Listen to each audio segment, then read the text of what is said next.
അതെ, ഇനി നമ്മളൊരു അടിപൊളി വീഡിയോ ആണ് പറയുന്നത്. എല്ലാ ദിവസവും പറയുന്നത് പോലെ തന്നെ സൂപ്പർ ഐറ്റം ആണ് കേട്ടോ. കോട്ടൺ ഫാബ്രിക്കിൽ വരുന്ന അടിപൊളി ടോപ്പിന്റെ കളക്ഷൻ ആണ് കേട്ടോ. 3 വ്യത്യസ്തമായ ഷെയ്ഡ്സിലാണ് നമ്മൾ കൊണ്ടുവന്നിരിക്കുന്നത്. നമുക്ക് ഡീറ്റെയിൽ ആയിട്ട് അടിപൊളി കളക്ഷൻ ആണ് കേട്ടോ. സൂപ്പർ ആയിട്ടുള്ള 3 കളേഴ്സിലാണ് കൊണ്ടുവന്നിരിക്കുന്നത്. നമുക്ക് ഡീറ്റെയിൽ ആയിട്ട് നോക്കാം. മിസ് ചെയ്ത് നല്ല അടിപൊളി കോട്ടൺ ടോപ്പിലാണ് കേട്ടോ ഈ പ്രാവശ്യം വന്നിരിക്കുന്നത്. നമുക്ക് ഡീറ്റെയിൽ ഫസ്റ്റ് തന്നെ വന്നിരിക്കുന്നത് അടിപൊളി ഒരു ബ്ലൂ ഷെയ്ഡാണ് കേട്ടോ. നല്ല സ്കൈ ബ്ലൂ ഷെയ്ഡിലാണ് വന്നിരിക്കുന്നത്. അംബ്രല്ല കട്ടിംഗ് ആണ് കേട്ടോ വന്നിരിക്കുന്നത്. നല്ല ഒരു എ ലൈൻ കട്ടിംഗ് എന്നൊക്കെ പറയാം. സൂപ്പർ ആയിട്ട് വെയർ ചെയ്യാൻ പറ്റിയ അടിപൊളി ടോപ്പാണ്. യോക്ക് പോർഷനിൽ ഇങ്ങനെ കുഞ്ഞു ഫ്ലീറ്റ് വന്നിരിക്കുന്നതുകൊണ്ട് നമുക്ക് വയറ് മണ്ണമൊന്നും അറിയിക്കത്തുമില്ല. വളരെ അഫോർഡബിൾ റേഞ്ചിലാണ് കേട്ടോ കൊണ്ടുവന്നിരിക്കുന്നത്. വിത്ത് ലൈനിങ്ങോട് കൂടി ടോപ്പാണ് കേട്ടോ. 3 കളേഴ്സിലാണ് നമുക്ക് അവൈലബിൾ ആയിട്ടുള്ളത്. നമുക്ക് നെക്സ്റ്റ് കളർ വന്നിരിക്കുന്നത് സൂപ്പർ ആയിട്ടുള്ളൊരു പിങ്ക് ഷെയ്ഡാണ് കേട്ടോ. നല്ല അടിപൊളി കളറാണ്. അപ്പൊ നമുക്ക് യോക്ക് പോർഷനിൽ വന്നിരിക്കുന്നത് കുഞ്ഞു ഫ്ലീറ്റ് ഉള്ളത് കൊണ്ട് നല്ല വെയർ ചെയ്യുമ്പോൾ നല്ല കംഫർട്ട് ആയിട്ടിരിക്കും കേട്ടോ. പിന്നെ ഒരു വീനക്കാണ് നമുക്ക് യോക്ക് പോർഷനിൽ വന്നിരിക്കുന്നത്.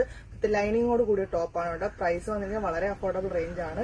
3 കളേഴ്സിലാണ് അവൈലബിൾ ആയിട്ടുള്ളത്. നമുക്ക് next colour last and final വന്നിരിക്കുന്നത് നല്ല അടിപൊളി ലാവൻഡർ ഷെയ്ഡാണ് കേട്ടോ. സൂപ്പർ കളറാണ്. വിത്ത് ലൈനിങ്ങോട് കൂടി നല്ല സോഫ്റ്റ് കോട്ടൺ ഫാബ്രിക്കിലാണ് വന്നിരിക്കുന്നത്. വളരെ അഫോർഡബിൾ റേഞ്ച് ആണ് കേട്ടോ. 720 രൂപ മാത്രമാണ് അതിന്റെ പ്രൈസ് വന്നിരിക്കുന്നത്. 3 നല്ല വ്യത്യസ്തമായിട്ടുള്ള കളറാണ് കൊണ്ടുവന്നിരിക്കുന്നത്. അപ്പൊ നമുക്ക് നിങ്ങൾക്ക് ഈ വീഡിയോ ഇഷ്ടമായ മാക്സിമം ഒന്ന് ഷെയർ ചെയ്യണം, ലൈക്ക് ചെയ്യണം, സബ്സ്ക്രൈബ് ചെയ്യണം. അടുത്ത അടിപൊളി വീഡിയോ ആയിട്ട് വരുന്നത് വരെ ബൈ.